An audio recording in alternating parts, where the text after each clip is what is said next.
Voilà, mesdames et messieurs, bonsoir et bienvenue à votre émission Décryptage, l'émission qui se propose de faire pour vous l'analyse des questions socio-politiques de la République démocratique du Congo. Voilà pour ce nouveau numéro. Je suis avec moi sur ce plateau, Mike Ibaka, qui est à ma droite, à qui je dis bonsoir. Bonsoir, monsieur Fiston. Bonsoir à mon ami Ewing Bikoki. Bonsoir à tous les Congolais qui auront l'occasion de nous suivre, et je profite de l'occasion pour souhaiter mes meilleurs vœux à tous les Congolais et surtout aux Congolais qui sont à l'est du pays et ceux qui sont à Kwamount. Je leur souhaite une très très belle année 2025. Merci. Voilà, je rappelle aux téléspectateurs, surtout à ceux qui ne vous connaissent pas, que vous êtes cadre du parti Nouvel Élan d'Adolphe Mozito. C'est bien ça, jusque-là? Bien, pas jusque-là, je suis cadre au sein du parti politique Nouvel Élan. La politique est dynamique, vous dites? Je profite aussi pour saluer Adolphe Mozito et le secrétaire général Blanchard Mongomba et tous les militants du Nouvel Élan. Je pense que beaucoup de gens souhaitaient qu'on puisse quitter Adolphe Mozito parce qu'il a soutenu le changement de la Constitution, mais nous sommes là, nous sommes en train d'apprendre encore chez Adolphe Mozito parce qu'il a l'expertise, il a des atouts, et c'est pourquoi vous voyez que les militants du Nouvel Élan l'appellent toujours les visionnaires du Congo. Voilà, les visionnaires du Congo, tout en soutenant les réformes ou la réforme constitutionnelle. Bien évidemment. Voilà, en face de vous, à ma gauche, chers téléspectateurs, à droite de votre écran, j'ai Ewing Bikoki à qui je dis bonsoir. Bonsoir Lucie, bonsoir Messie Mike. Je suis très ravi de travailler avec vous cet après-midi pour participer à ces débats. Alors, je souhaite aussi meilleurs vœux à tout le monde qui nous suit et surtout à nos frères qui souffrent avec les affres de la guerre à l'Est. Voilà, ici je vous présente comme analyste économique. Exactement. Voilà, on parle de l'économie aujourd'hui, comme je l'ai dit, cette émission analyse des questions sociaux et sociopolitiques, bien évidemment. Dans le social, il y a aussi l'économie. Pour ce soir, pour ce nouveau numéro de votre émission Décryptage, on va parler bien évidemment de la nécessité de réformer ou de restaurer le portefeuille de l'État, mais aussi on va faire un tour d'horizon sur un événement qui a marqué l'actualité au début de cette semaine, la grève des transporteurs. Que fait le gouvernement? Qu'est-ce qu'il doit faire? Est-ce qu'on va suivre les transporteurs? Est-ce que le gouvernement doit maintenir les caps pour faire respecter le gouvernement de la ville-province de Kinshasa, bien évidemment, parce qu'il s'agit de lui faire respecter la grille tarifaire récemment publiée. Nous allons parler de tout ça dans ce nouveau numéro de votre émission Décryptage. Mais avant tout, on va prendre un tout petit peu l'actualité. Le chef de l'État, Félix Tshisekedi, a accordé à Abdellah Saïni, ministre de la Santé et envoyé spécial du président algérien Abdelmadjid Tebboune ce mardi, une audience ce mardi 14 janvier 2025, selon Info 27, un journal de la place. Les domaines de coopération énergétique, agricole, économique et de la formation ont été au cœur de leurs échanges. Situation sécuritaire dans l'est de la RDC. Le journal La Référence Plus nous apprend que les FARDC reprennent le contrôle de Lubumbashi au sud Kivu. C'est ce qu'informe, ce qu'annonce le porte-parole de l'armée au nord Kivu, le lieutenant-colonel Njike Kaiko Guillaume, le mardi. Cette performance des forces armées de la RDC, affirme-t-il, rentre dans le cadre de l'opération Caterpillar mise en place par les FARDC. Ce même mardi 14 janvier, Actualité.cd nous apprend que les combats font rage dans plusieurs localités du territoire de Lubero, au Nord Kivu, où les forces armées de la République démocratique du Congo et les rebelles du M23 sont aux prises. C'est notamment dans les villages des Kibanda qui se situent autour de Luofu et Kanya. Dans le secteur des mines et des entreprises de portefeuille de l'État, bien évidemment, le journal Géopolis écrit qu'avec la création d'un Pianamwanga Power Sarlu, filiale énergie 100% communière SA, le directeur de cette entreprise publique annonce la première tonne de concentré de lithium pour l'année pour début 2026. Selon lui, les tests en rapport avec les machines qui ont été montées sur Pianamwanga sont concluants. Et puis on va finir par Kinshasa, écrit Forum des As. Un Koulouna est condamné à mort pour avoir tranché la main d'un passant par le tribunal militaire de garnison de Kinshasa-Matete au cours d'un procès en flagrance. C'était en présence de quelques autorités civiles et policières, notamment le ministre d'État en charge de la justice, Constant Moutamba. Voilà, on va rentrer sur ce plateau, mesdames et messieurs, pour lancer les hostilités sur ce plateau. Mais vous savez que nous sommes les 15 janvier, les 16 et les 17 janvier. Nous commémorons nos héros nationaux, Laurent Désiré Kabila et Patrice Emery Lumumba. Mike Ibaka, je commence par vous. Que peut-on retenir en tant que Congolais, en tant qu'analyste politique, en tant qu'analyste économique aussi? Que peut-on retenir de ces deux personnalités qui ont marqué l'histoire de la République démocratique du Congo? Bien, merci. Bon, Monsieur Fiston, avant que je puisse commenter les deux dates, les 16 et le 17, ouais. Mais je voulais aussi commenter ce que vous venez de dire là, par rapport à la guerre de l'Est. Vous avez dit notre armée a récupéré ici une localité, Lumbichia. En tout cas, nous sommes obligés de soutenir nos voyants militaires par le travail et du temps qu'ils sont en train de faire là-bas, et nous les encourageons.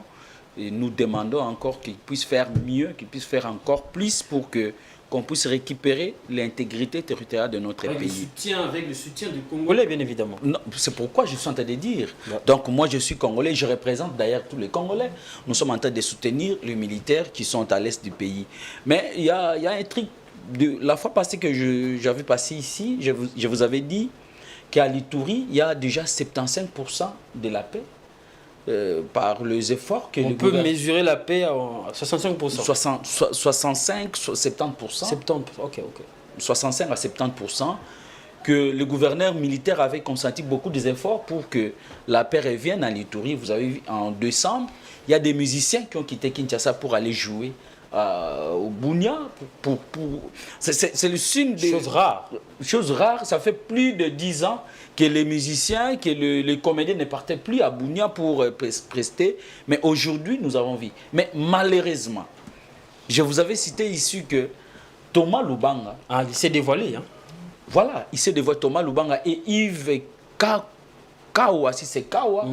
Aujourd'hui, c'est eux qui sont en train de recruter les jeunes en Ituri, qui sont en train de former les jeunes en Ituri. Et ces jeunes-là sont en train de rejoindre les M23.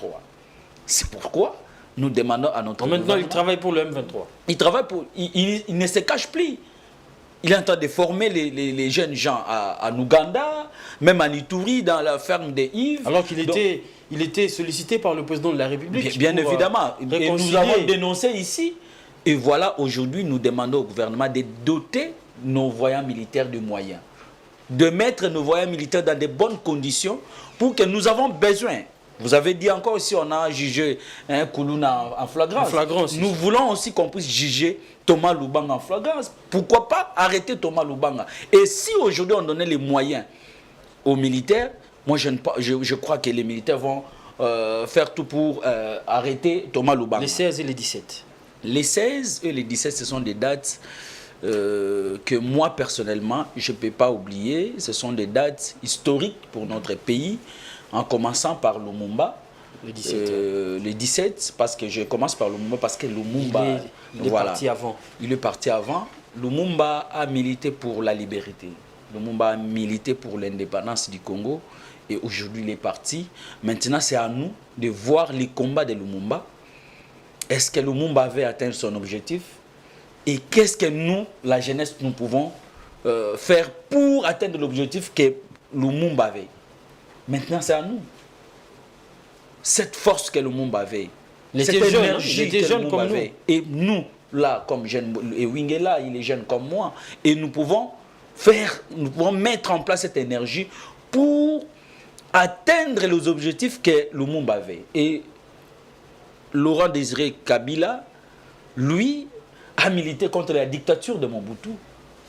Est-ce qu'aujourd'hui nous pouvons aussi réfléchir? Est-ce que la dictature continue ou il y a la démocratie? Parce que la démocratie a des principes. Est-ce que tous les principes de la démocratie sont respectés dans notre pays? Ce sont des questions que nous nous posons. Et toujours ce combat nous appartient. C'est à nous maintenant de voir si réellement la démocratie que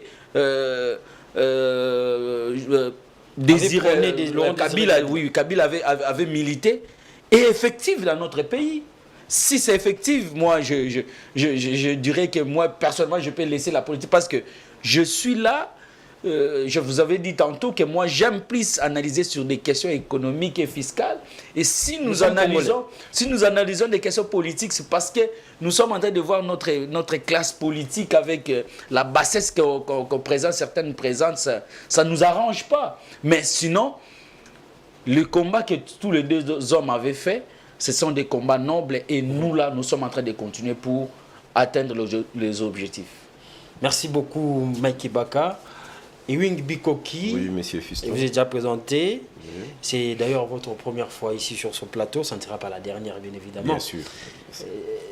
Que retenir des deux dates, les 16 et les 17 janvier? Ça représente quoi? Ça doit représenter quoi pour les Congolais? Il y a des jeunes gens qui nous suivent. Il faut quand même qu'ils sachent et qu'ils retiennent quelque chose. En fait, les dates des 16 et 17 janvier doivent nous rappeler que nous sommes dans un pays qui est une terre plutôt des enjeux. Pourquoi j'ai dit ça? Notre pays est très convoité à cause de ses richesses. Cela implique que la jeunesse doit être regardante. Et la jeunesse doit s'impliquer sur les questions du pays. Car nous sommes dans une terre riche. Dès 1885, pendant la conférence de Berlin, on a vu que tous les autres pays qui étaient en cours de colonisation ont été des colonies. Okay. Mais notre pays a été d'abord un État indépendant sous la supervision de toutes les puissances. Alors, ce paradigme économique n'a pas changé. Ouais. C'est pourquoi toute personne qui vient diriger les pays, qui travaille pour l'intérêt de la population, va faire face à des puissants. Cette grosse machine internationale. Cette machine internationale, une machine infernale qui broie tout celui qui va à l'encontre des configurations et des paramètres économiques déjà préétablis. Ouais. Or, les paramètres et les configurations économiques qui ont été préétablis ne sont pas faites pour l'intérêt du peuple congolais. Alors, c'est pourquoi les deux héros nationaux ont été assassinés. Malheureusement, ça continue jusqu'aujourd'hui. Donc, à la base, ce sont d'abord des questions économiques. Ce sont des intérêts qui sont à la base. Exactement. C'est ce qui est, comme Mike l'a parlé, de la guerre de l'Est. Ce sont des mêmes situations. 60 ans après, ce sont des mêmes réalités. On parle du coltan, de l'or, et donc c'est toujours autour des intérêts. Le Congo doit servir de la mer nourricière pour les puissances étrangères, malheureusement au détriment de nos populations. Voilà. Au détriment de nos populations, et Ewing Bikoki, je vous garde, vous avez la parole. On va commencer avec ce débat. Nous tous, nous avons été peinés de voir comment les Congolais se sont amoncelés sur des arrêts de bus pour cette question de la grève des conducteurs qui protestaient contre la grille tarifaire qui a été décidée par le gouvernement provincial, dirigé par Daniel Bumba. Que pensez-vous? Est-ce que le gouvernement provincial doit se rétracter, laisser libre cours aux transporteurs comme ça a été toujours le cas, ou bien il doit quand même aller de l'avant avec sa décision? Monsieur Fiston, il est intéressant de prendre des décisions de régularisation, oui, ou des régulations, mais il faut savoir qu'un marché fonctionne avec la dynamique.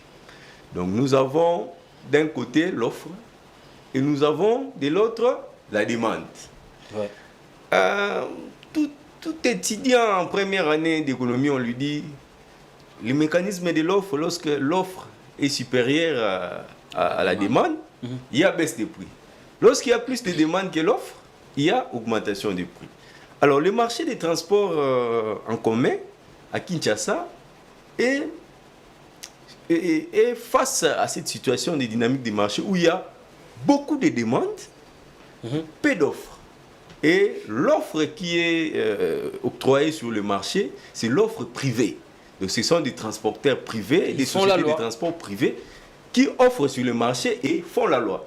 Alors, l'interventionnisme de l'État a plus d'efficacité lorsque l'État est acteur.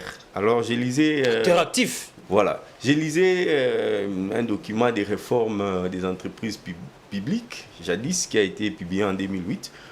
Les soucis en 2008 déjà, c'était de voir l'État être un agent économique. Intervenir dans les marchés, non seulement pour réguler, mais aussi comme acteur. L'État a eu ses entreprises de transport. Il y a eu Transkin, il y a eu le projet Esprit de Vie, il y a eu Transco. Qu'en est-il de toutes ces sociétés de transport? Voilà, l'État joue aujourd'hui que le rôle des régulateurs, sans être agent économique, acteur du marché. À ce moment-là, il ne peut pas avoir une influence sur le marché, surtout en termes de prix. Son influence sera très réduite parce que il n'est pas offreur. Il n'est pas offreur, ce sont les offreurs. Même si vous fixez les prix, mais lorsqu'il y a une importante demande face à une offre qui est très réduite, moi j'ai dit les marchés de transport en commun à Kinshasa, c'est un marché oligopolistique. Qui veut dire, pour les gens qui nous suivent, oui, où on voit qui ne sont pas économistes, beaucoup de demandeurs. Lorsque nous sommes le matin à les arrêts des bus, il y a un nombre très important de demandes, mais il n'y a pas d'offre. Alors c'est pourquoi il y a un jet de prix.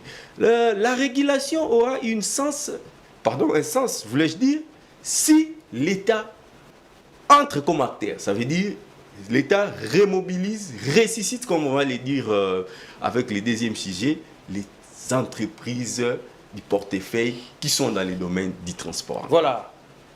Est-ce que vous êtes du même avis? On a vu le lundi comment ça a été chaud dans les arrêts des bus.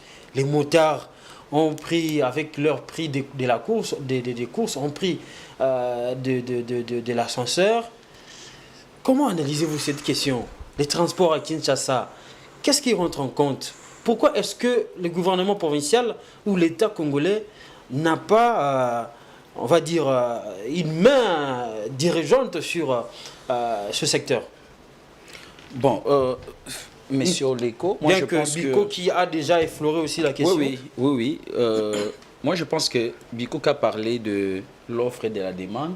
Aujourd'hui, je ne vois pas. Aujourd'hui, l'offre sur le secteur des transports est vraiment très réduite.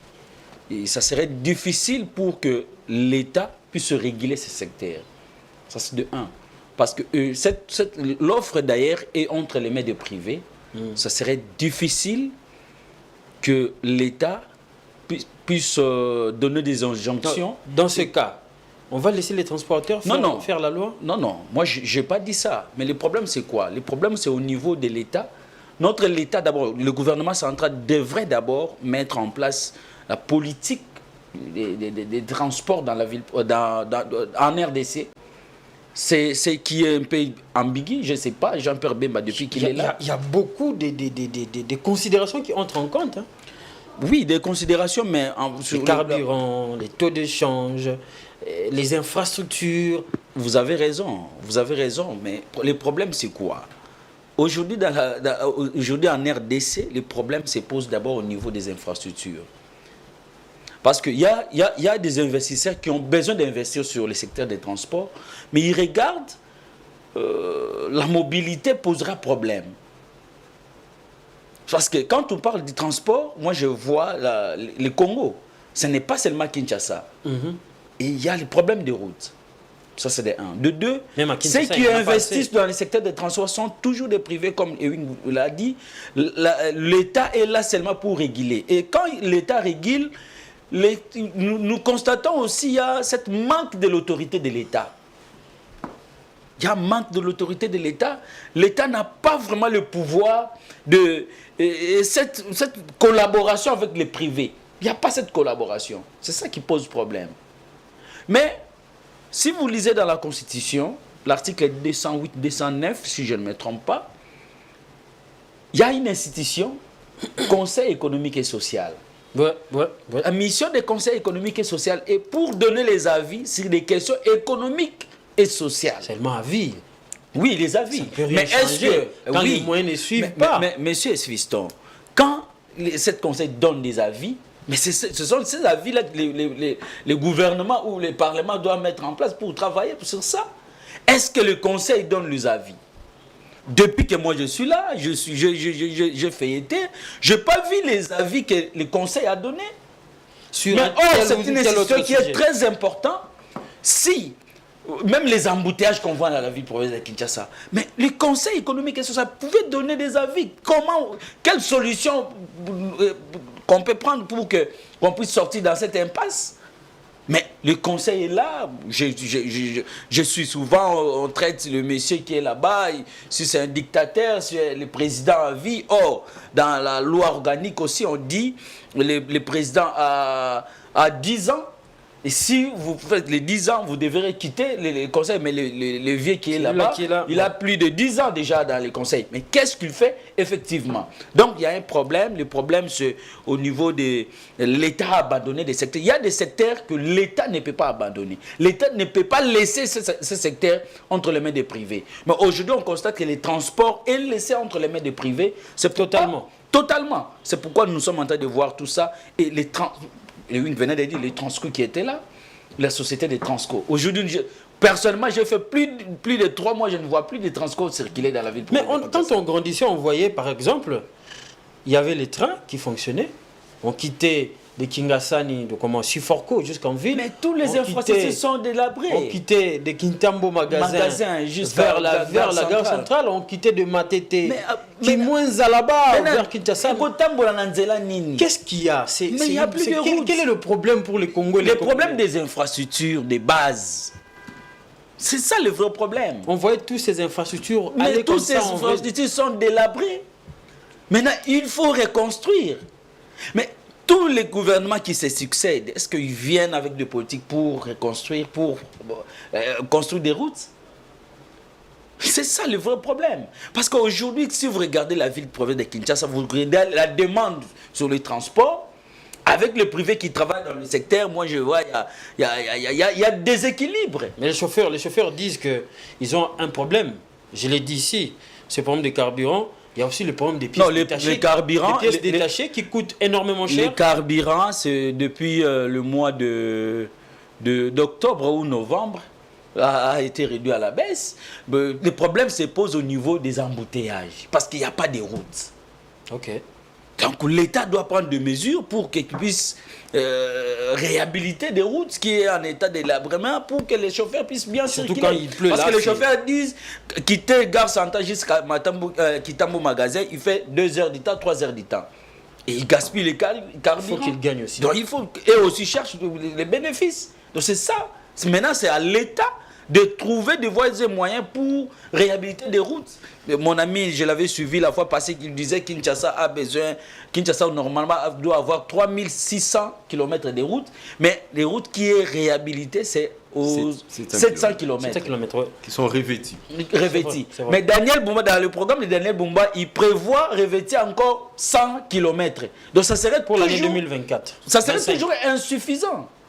Ça ne va pas permettre la mobilité. Si on fait même 5 ans, ça fera 500 km. Donc, c'est ça qui pose le problème. Donc, moi, je pense que c'est au niveau de l'État de trouver des solutions pour le transport et la place de Transco. Pourquoi on avait créé cette entreprise? L'entreprise se meurt. Mais Transco, aujourd'hui, c'est le problème de gestion. Il n'y a pas de bons gestionnaires. Il n'y a pas de bons gestionnaires.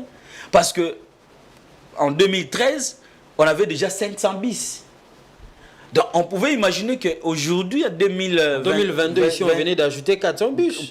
Combien? 400 bis. 400 bis. 400 bis. Donc, aujourd'hui, on pouvait avoir plus de 2000 bis. Mais ce qui ça ne marche toujours pas. C'est les Congo. Monsieur Ewing Bikoki, nous avons quand même une société de transport au Congo qui est fortement représentée, basée à Kinshasa. Oui. Mais qu'est-ce qui ne marche pas? Qu'est-ce qui ne va pas? Bon, nous devons savoir que nos arrêts sont toujours bondés. Oui, exactement. Kinshasa, c'est une mégalopole plus de 9900 kilomètres, pardon, avec une population qui est supérieure à 17 millions d'habitants. Aucune ville de cette taille ne peut être gérée que par les transports routiers. Donc il faudrait que le gouvernement au niveau provincial et national pense à la diversification des moyens de transport. Actuellement, il y avait les chemins de fer. Avant, il y avait les chemins de fer. Il y avait Gare Centrale Kitambo Magasin. On pouvait prendre Kitambo Magasin jusqu'à Tchangou. Il y avait Gare Centrale jusqu'à Kassangoulou. Il y a les chemins de fer Kitambo Magasin Gare Centrale qui a arrêté de fonctionner depuis 2007. Depuis longtemps. Kassangoulou, je crois, Gare Centrale, ça fonctionne encore, mais combien de courses par mois ou par semaine? Il faudrait réhabiliter la voie ferroviaire et acquérir des équipements modernes pour une ville comme la nôtre. Mais aussi, il y a un aspect très important que nous oublions. Les fleuves Congo, de Maluku jusqu'à Kitambo Magasin ou à Kitambo, c'est une zone qui est navigable. Pourquoi pas penser à développer un transport fluvial? Qu'est-ce qui se passe avec nous? J'avais suivi l'année passée le gouverneur Gentini qui était là, qui a parlé d'un projet qui devrait mettre en place pour un transport fluvial dans la ville de Kinshasa. Alors, essayer d'acheter quelques bis ou construire 5 km de routes ou réhabiliter ne va pas résoudre le problème, parce que le problème est structurel, le problème est de fond.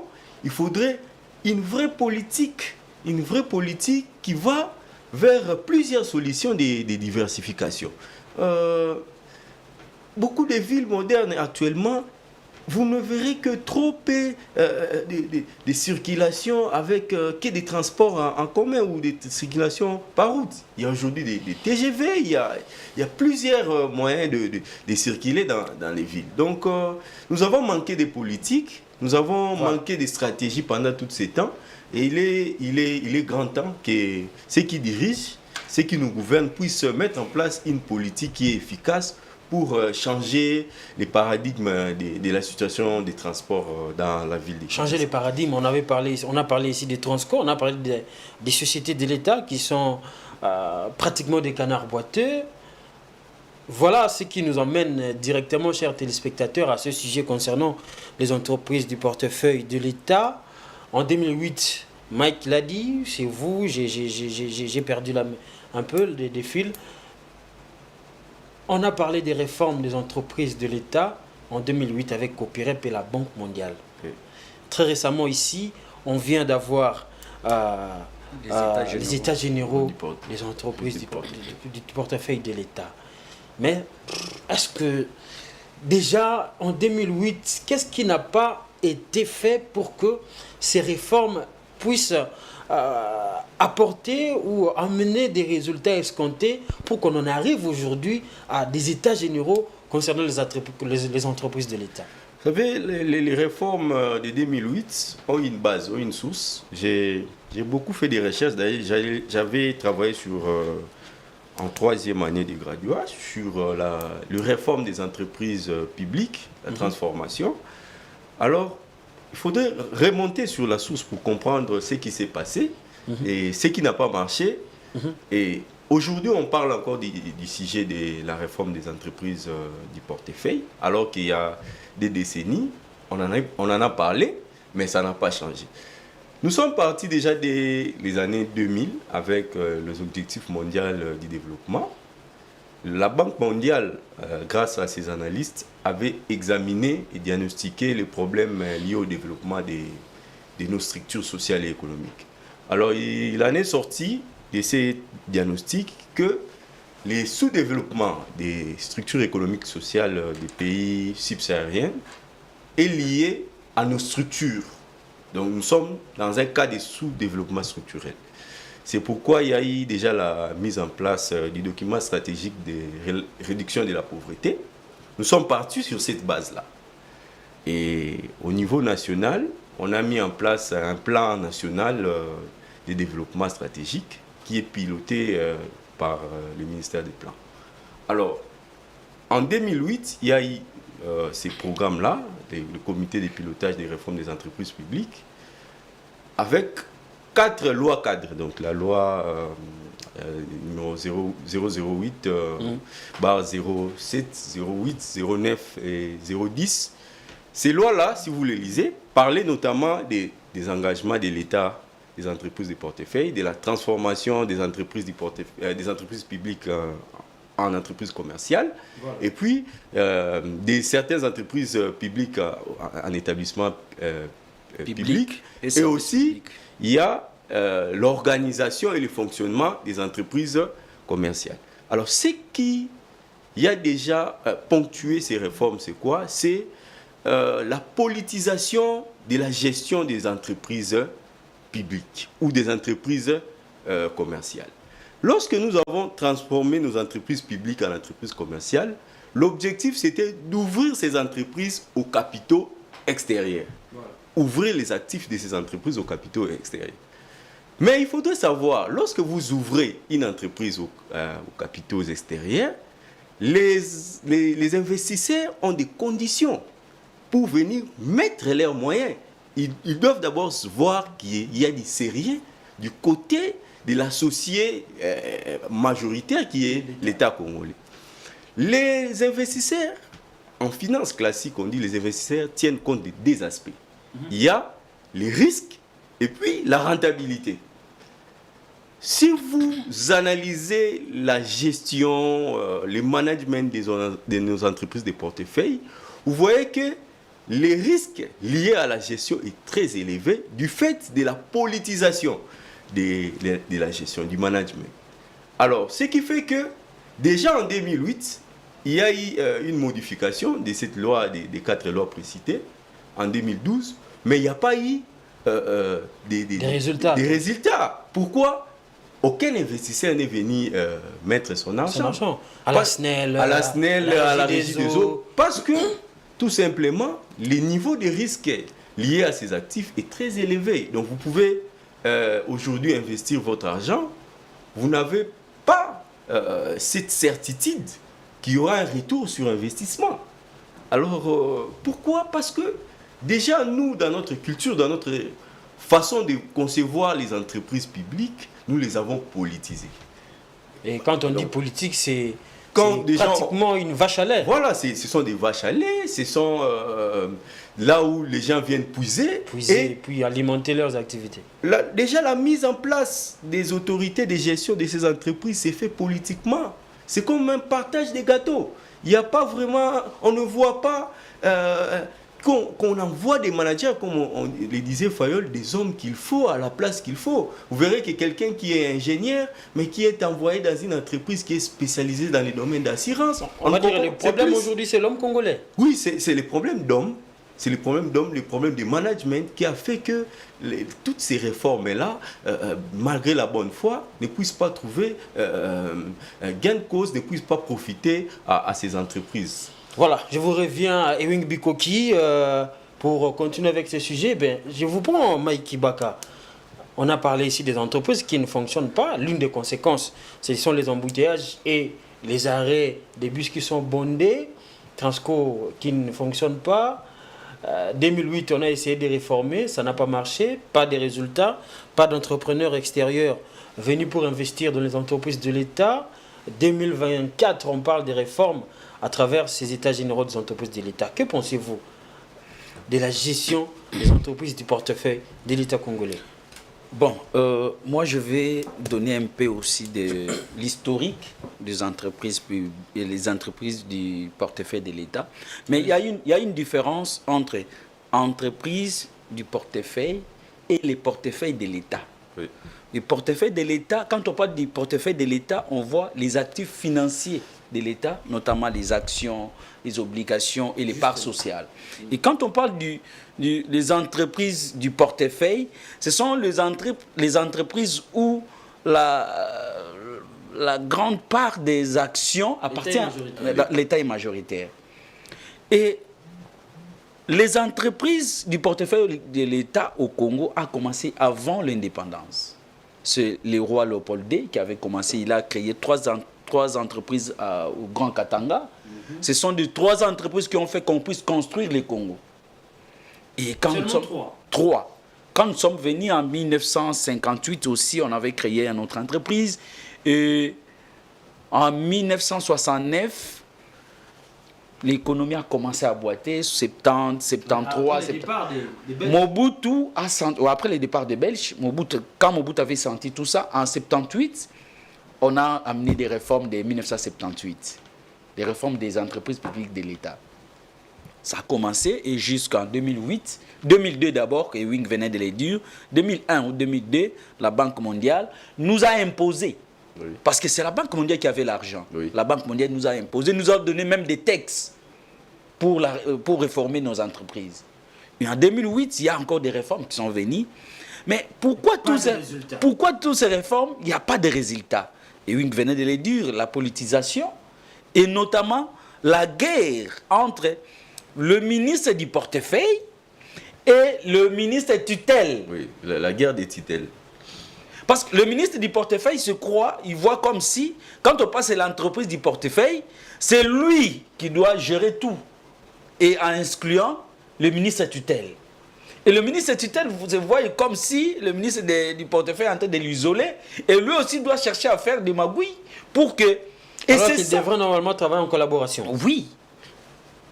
Donc, les vrais problèmes qui dérangent nos entreprises, c'est la politisation et la guerre tutelle. Donc, c'est ça qui est à la base du non-développement. Si vous entrez dans les entreprises de l'État, il y a les PCA et les DG qui ne s'entendent pas. Oui, ça c'est sur le plan de gestion. Il a parlé de l'organisation et de la gestion des entreprises. Donc vous allez voir qu'il y a toujours des guerres au sein des entreprises. Et ça ne permet pas que nos entreprises puissent se développer et puissent amener une croissance dans notre économie. Donc, et moi, les problèmes des textes, je suis contre à ceux qui disent que non, il faut réformer. Non, il faut respecter les textes qui existent. Parce que le réforme de 2008... Mais quand vous parlez des textes, la Constitution dit que c'est le président de la République qui nomme les DG, les dirigeants des entreprises. Mais c'est ça qu'il a parlé. C'est d'ailleurs une incohérence qu'on doit corriger parce que quand vous lisez les actes uniformes au WADA portant groupement d'intérêt économique et société commerciale, les sociétés anonymes, par exemple, ou les sociétés à responsabilité limitée, les dirigeants doivent être nommés par le conseil d'administration. Ce qui n'est pas le cas. Ce qui n'est pas le cas. Déjà, dans la gestion et dans les textes qui régissent nos entreprises du portefeuille, il y a des incohérences. Il y a aussi un aspect très important que je voulais soulever. Mike l'a dit. Parmi les choses qui ont amené à l'échec de la réforme, c'est notamment les partenariats, certains partenariats publics-privés que l'État a signés. Si on prend le cas de la GECAMINE, par exemple, les bailleurs des fonds qui nous ont amené les ressources nous ont demandé de mettre en place des lois adaptées, selon eux, des conditions d'apport des capitaux. On a eu à mettre en place le code d'investissement, on a mis en place un code minier, il y a aussi des différentes fiscalités d'exception qu'on a mis en place. Il y en a au total 13. Alors, tout ce qui a été mis en place ont eu à défavoriser nos entreprises du portefeuille. Il y a eu des entreprises qui nous, dans les contrats qu'on a signés, c'était nous apportons avec des joint ventures par exemple. On apporte des capitaux et vous mettez. Or, toutes ces entreprises-là sont allées s'endetter à l'étranger. Ils n'avaient rien, pas de capitaux frais. C'était en fait ce qu'on dit à Lingala, c'était des coopérants. C'était des commissionnaires. Des commissionnaires qui sont allés s'endetter à l'étranger à des taux très élevés et qui sont revenus ici avec cet argent. Et nous on a commencé maintenant, grâce à nos ressources, à payer cette dette. Alors, il y a des techniques qui ont été mises en place, par exemple, comme des amortissements accélérés. Tout ce que ces entreprises-là ont produit ont servi à être expatriés, à bénéficier aux banques étrangères. Alors, il y a eu, avec la réforme du code minier, on espère que... 2018. Oui, on espère que tout ça avec des nouvelles politiques grâce Mais notamment que doit-on espérer, là, je vous reviens, Oui. que doit-on espérer de ces États généraux qui viennent d'être clôturés ici en décembre 2024? Bon, les états généraux que le ministre du portefeuille a organisés, moi je pense que c'est la même chose qu'on a fait en 2002, c'est la même chose qu'on a fait en 2008, c'est la même chose en 2013. Si on ne change pas de paradigme, ça ne sera pas concluant. Est-ce qu'on va commencer seulement à amener des réformes, à écrire, et sans respecter le texte? Ce qu'il y a à faire, c'est de respecter les textes. Qu'est-ce que la loi dit? C'est ça le vrai problème. Et pourquoi les investisseurs ne viennent pas dans des sociétés aujourd'hui qu'on a transformées en sociétés commerciales? Le Wing l'a dit aussi, par Régie des eaux, SNEL, parce que le climat d'affaires dans notre pays ne correspond pas. Il faut d'abord harmoniser le climat des affaires. Mais quand on parle du climat, s'il vous plaît... Chaque fois, on dit que ça va de ce côté-là. IGF, la justice... Bon, ça, ce sont des politiques, mais, mon cher ami. Ce sont des politiques qui viennent pour... Ils font ça par populisme, pour que les gens puissent écouter que non, le ministre de la Justice a parlé, ou bien l'IGF a parlé. Mais le vrai problème, c'est le climat des affaires aussi. Quand on parle du climat des affaires, on voit des routes, on voit l'électricité, on voit de l'eau, on voit la situation politique. La situation politique. Donc, tout ça, ça englobe le climat des affaires. Et quel est l'état du climat des affaires en RDC? Et quel jour on va organiser des forums pour harmoniser le climat des affaires? Mais pour inciter les investisseurs, et il l'a dit, l'investisseur voit des risques, la rentabilité, mais il faut que le climat des affaires soit favorable. Avec l'insécurité, vous venez de dire ici, un Koulouna qui coupe quelqu'un le bras. Donc, tout ça, ça entre dans le climat des affaires. Il n'y a pas l'autorité de l'État. Les investisseurs ne vont pas venir. Nous devons réfléchir sur ça et à lever les populismes et mettons le patriotisme. Là, vous allez voir que non, nos entreprises peuvent inspirer. C'est ça, au moins, je peux vous dire. Voilà, donc pour redresser, bien évidemment, notre économie à travers ces entreprises... il faut dépolitiser. Dépolitiser. Voilà, il faut harmoniser les climats des affaires. Et il faut respecter les textes. Voilà, il faut respecter les textes. Est-ce que vous êtes d'avis? Oui, exactement. Donc, c'est parmi les recommandations donc, de ces travaux. Donc, il y a la restructuration de la gestion de ces entreprises. Donc, il faudrait sortir dans ces cadres-là des politisations. Il faudrait des vrais managers pour gérer avec des indicateurs de performance et de structures de contrôle. Ça, c'est très important. Lorsque il y a un DG qui est mis en place, il a des objectifs clairs. Donc, ça doit passer des engagements politiques à des contrats de performance.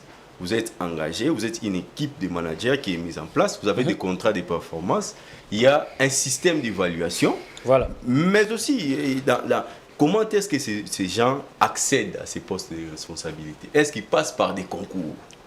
Est-ce que ce sont des gens qui sont évalués?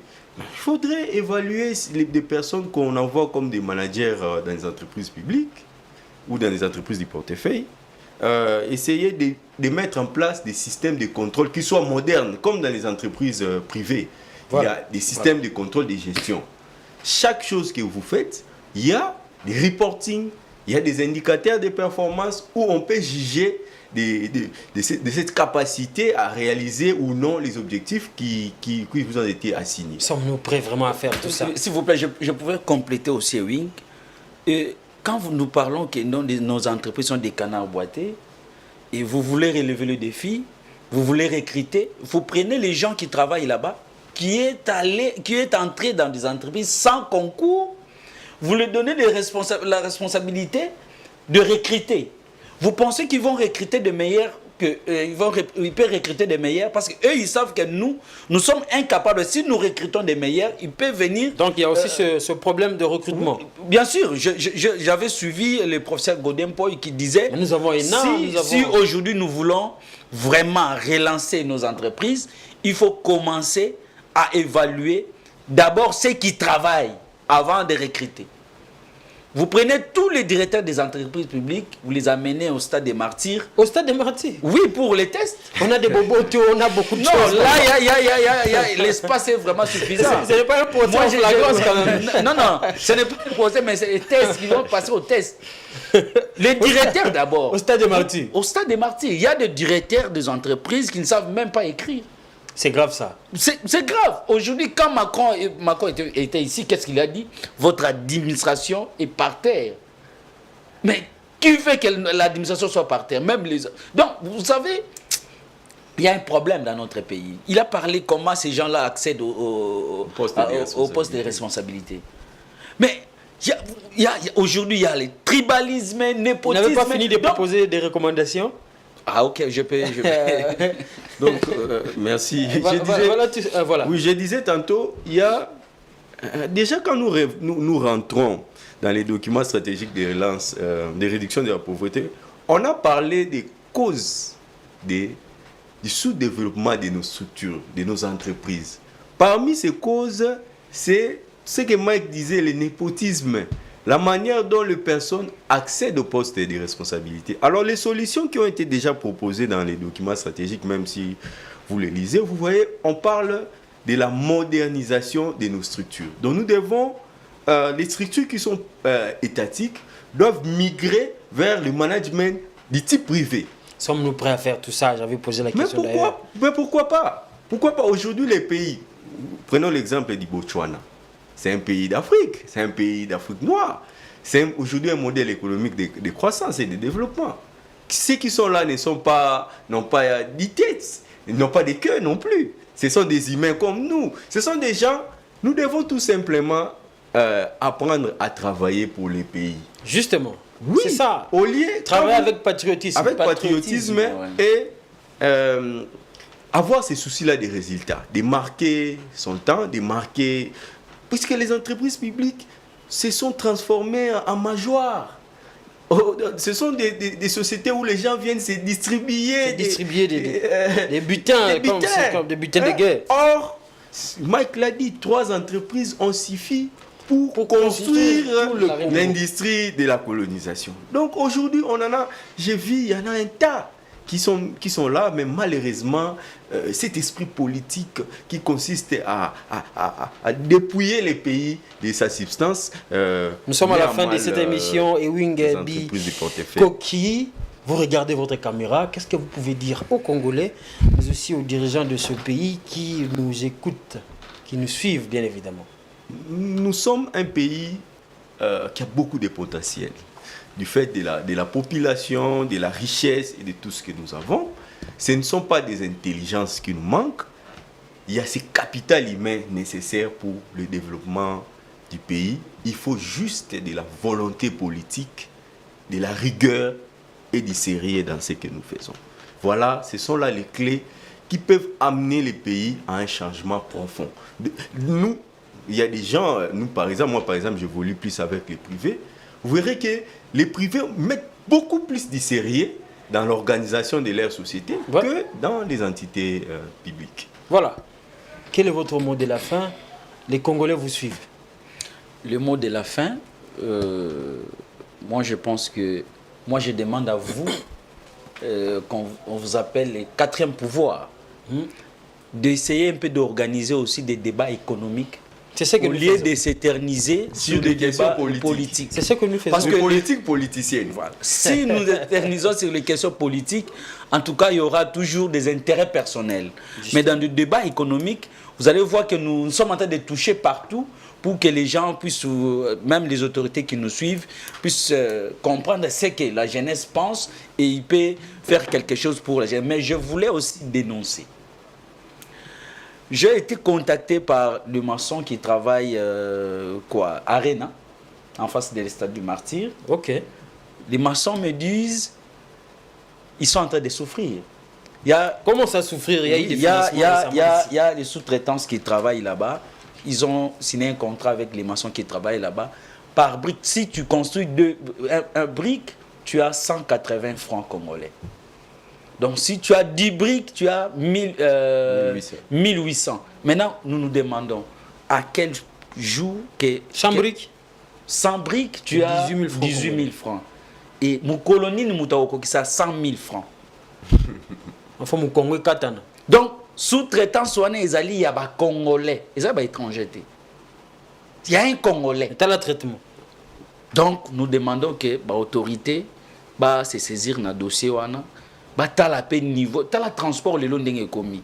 Quelqu'un qui vient, il construit peut-être 100 briques, il a 18 000 francs, il paye les transports 10 000 francs, il reste avec 8 000. Donc, regarde tout ça. Donc, au moment où c'est pourquoi Nayaki a pour dénoncer. Et à la fin, il y a des problèmes qui se passent à Mbuji-Mayi. Le gouvernement central a débloqué 3 500 000 pour... Ah, cette question. Je pense que vous êtes au courant. Le gouverneur Capo aujourd'hui est en train de donner... Non, ce n'est pas Ngoï Kassa, c'est les questions de l'État, les questions du pays. Parce que cet argent, ce n'est pas le problème de Ngoï Kassa, ce n'est pas le problème de Mike Kibaka, mais c'est le problème de la République. On a fait sortir 3 500 000 $ pour la réhabilitation des routes de Mbuji-Mayi. Aujourd'hui, le gouverneur devrait nous donner l'explication où est-ce qu'il a mis cet argent. Point barre. Qui vient d'entrer ici? Bien sûr. Et 3 500 000 $ pouvaient faire quelque chose en Mbuji-Mayi. Aujourd'hui, voilà l'exode rural qui se font dans nos villes. Et principalement, c'est nos amis du Grand Kassai qui quittent parce que Kassai, ils ont construit. Mais on vous a donné 3 500 000 pour construire la ville de Mbuji-Mayi et vous bouffez ça. Et quand les gens parlent... C'est un jugement. Hein? Bon, je retire, c'est pas bouffé, mais nous voulons que le gouverneur puisse nous donner des explications. Mbongwana et Wapi. Voilà, merci beaucoup Mike Kibaka pour votre intervention. Un habitué de cette émission, je vous remercie. C'est à moi de vous remercier. Merci à toi, mon ami, mon frère, mon invité, Ewing Bikoki. Merci d'être passé sur cette émission. Décryptage sur Géopolis, mesdames et messieurs. Je vous remercie aussi pour nous avoir suivis depuis le début de cette émission et même ceux qui nous ont rejoints au cours de l'émission. Je remercie aussi toute l'équipe technique de Géopolis qui nous aide à voir pour fabriquer ou pour faire cette émission. Je vois Giscard Tamba derrière la caméra, Benny Fombo Montréal, je vois à la régie Serge Kaniki et restez bien, meilleurs vœux à vous une fois de plus. Nous sommes encore au cours du mois de janvier. On va nous retrouver au prochain numéro avec le même plaisir. Au revoir. Ah.